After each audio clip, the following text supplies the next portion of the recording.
Vou te falar sobre 4 características masculinas que todo casal precisa conhecer.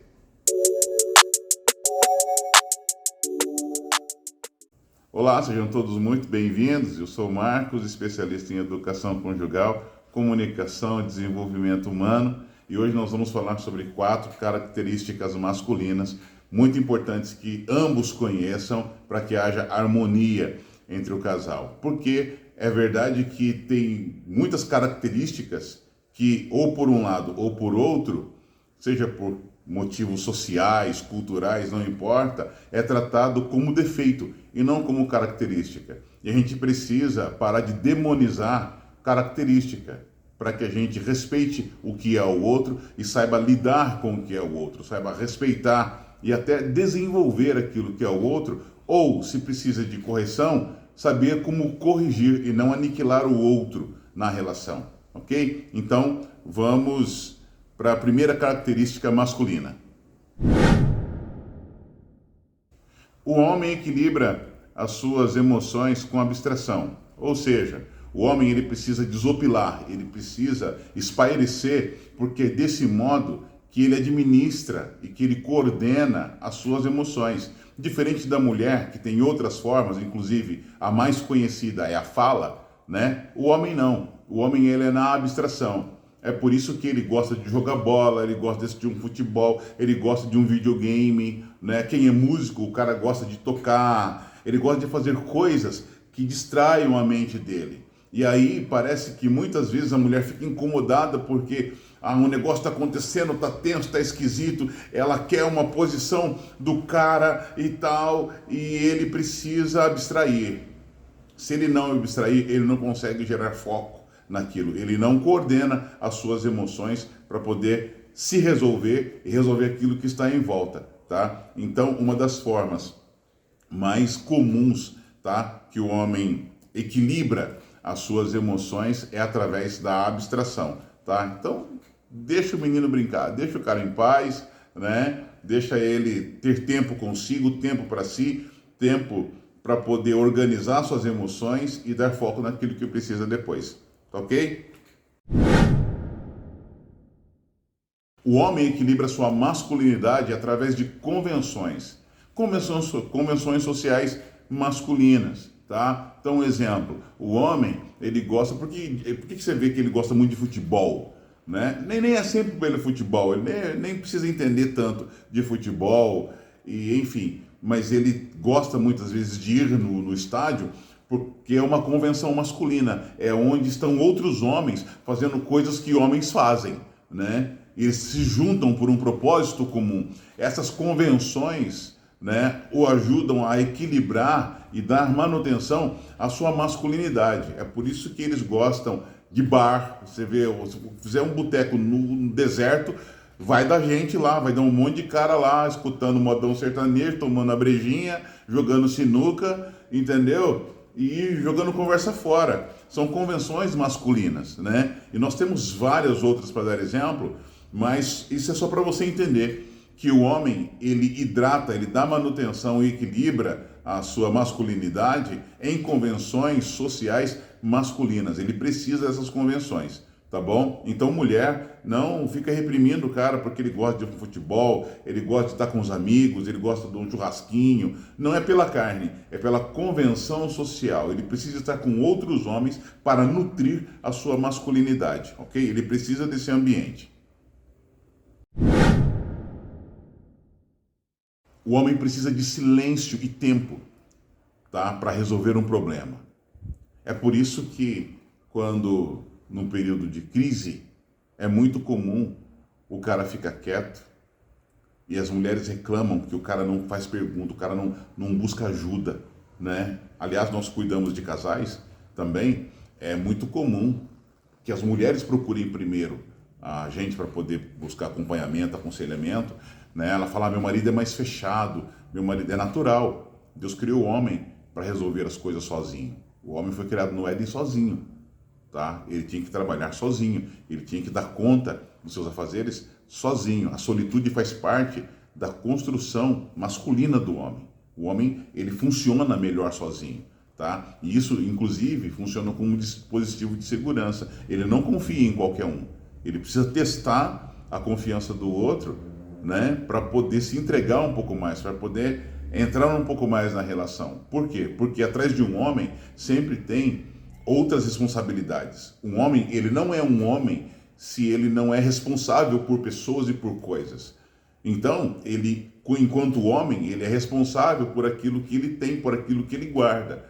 E ele tem como comportamento básico o comportamento de desconfiar, de vou testar para ver o quão seguro isso é para aquilo que eu protejo, para minha família, para os meus filhos, para minha vida.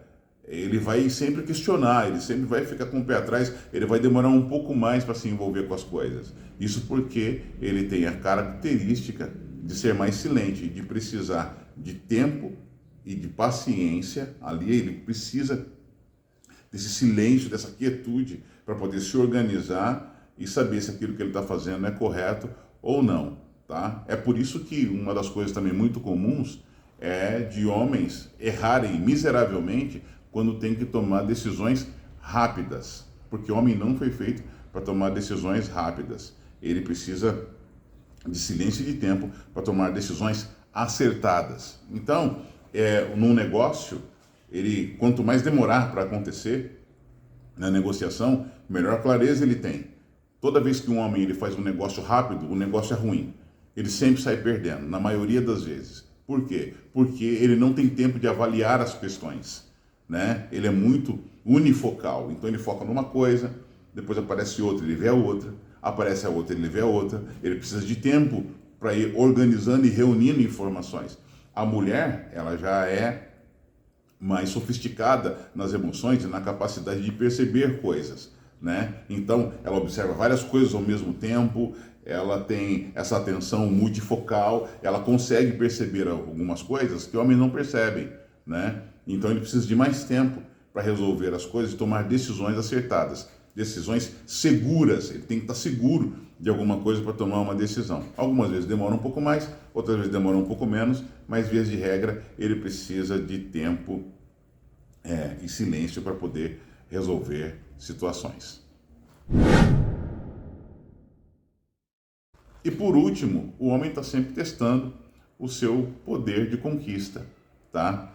Por quê? Porque isso faz parte da construção do homem. Ele precisa saber quão habilitado, quão apto ele está enquanto homem que é, no lugar que ele ocupa, tá? Então, um dos conflitos muito grandes que acontece nos casamentos e que emascula o homem, que traz um abatimento muito grande para a masculinidade do homem, é quando ele encontra uma esposa que é beligerante, né? Como já falamos aqui, ela é bélica, ela gosta de briga, ela gosta de medir força. E o homem ele não gosta de medir força com mulher. Não faz parte do caráter masculino, né? Ele não foi feito para degladiar com mulher. Ele foi feito para proteger a mulher. Então é um ambiente em que ele naturalmente vai perder, porque ele não sabe fazer isso, ele não foi feito para isso. Então ele recua. Ele recua por quê? Porque o instinto natural do homem é de proteção. Então, ele, inclusive, para protegê-la dele mesmo, ele se silencia, ele se cala, e aí ele começa a se tornar um homem omisso. Por quê? Porque ele sempre vai ser propenso mais à paz, à solução das coisas. E muitas vezes ele entende que o quê? Para eu ter solução para isso, a solução é eu me calar, a solução é deixar ela falar o que quer, a solução é deixar na mão dela. E ele vai abrindo mão do papel e do lugar dele. Só que isso vai trazendo uma aparente paz que é, na verdade, a castração da masculinidade do homem, né? Então, na relação, ele precisa ficar claro o lugar dele de governo, claro o lugar dele de responsabilidade. E a mulher tem que aprender a lidar com isso na melhor forma possível, que é entregando para ele aquilo que é dele. Se a responsabilidade é dele, confia nele. Se você foi capaz de confiar nele para se casar, para entregar sua vida para ele, fazer uma aliança com ele, entregar seu corpo a ele, fazer filhos com ele, confie nele para as outras coisas. E diga isso a ele, não, eu confio em você para isso aqui, ó. Temos esse problema, está na sua mão. Deixa ele resolver, deixa ele ser homem, tá? E a gente percebe isso em outras coisas pequenas também, como de repente, já falamos aqui do futebol, né, que é um elemento de convenção masculina, e por que ele torce? Porque ele não gosta apenas do futebol e torce para qualquer um. Não, ele não torce para qualquer um. Ele escolhe um para torcer. Por quê? Porque ele precisa do elemento da rivalidade. Ele precisa da disputa. Ele precisa desse ambiente, né, de provocação da masculinidade, da provocação da competição. Porque nisso é mantido, é manutenido, né, é hidratada a masculinidade do homem.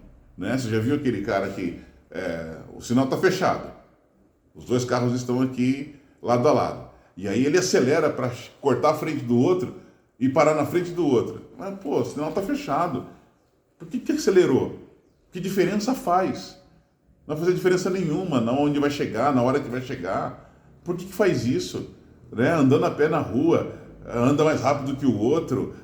Por que faz essas coisas pequenas e que parecem ridículas? Porque faz parte da construção e do desenvolvimento da masculinidade do homem. O homem, ele se pretende sempre competitivo, ele precisa ter noção de competitividade, ele precisa estar sabendo e lidando com isso sempre, porque disso depende o vigor da masculinidade do homem, como ele vai lidar com as outras coisas que aparentemente não tem nada a ver, né, com aquilo que ele está vivendo, mas que o forjam para aquilo. É igual a gente na escola, quando fala, poxa, eu estou estudando isso aqui de matemática, eu nunca vou usar equação de segundo grau para nada. Você não vai usar a equação, mas você vai usar a sua capacidade de raciocínio.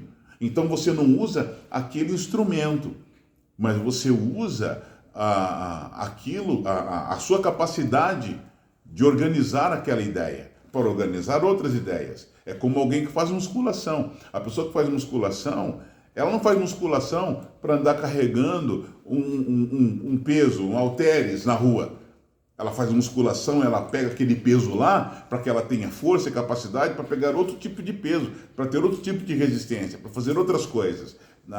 E a masculinidade é da mesma forma, tá bom? Então, essas são as 4 características masculinas que ambos precisam saber para que ambos lidem de uma forma saudável com isso, né? Aprendam a administrar isso na relação e fazer com que todas essas características, essas 4 que nós trouxemos aqui, convirjam para o bem de toda a relação. Tá ok? Deus abençoe. Clique aqui no sino de notificações para ser sempre notificado dos próximos vídeos. Nós estamos nessa série chamada Educação Conjugal. Assista esse vídeo, reparta com outros amigos, amigas, familiares, se inscreva no canal, tá? Se quiser também contribuir financeiramente para a manutenção do nosso ministério, para que a gente continue trabalhando desse modo e alcançando outras pessoas, nós vamos deixar o Pix aqui, tá bom? Em algum lugar também aqui vai ter o QR Code, de repente, tá bom? Você vai ter liberdade para poder também contribuir investindo nessa obra. Deus te abençoe e até breve. Até o próximo vídeo, em nome de Jesus, o Senhor da Igreja.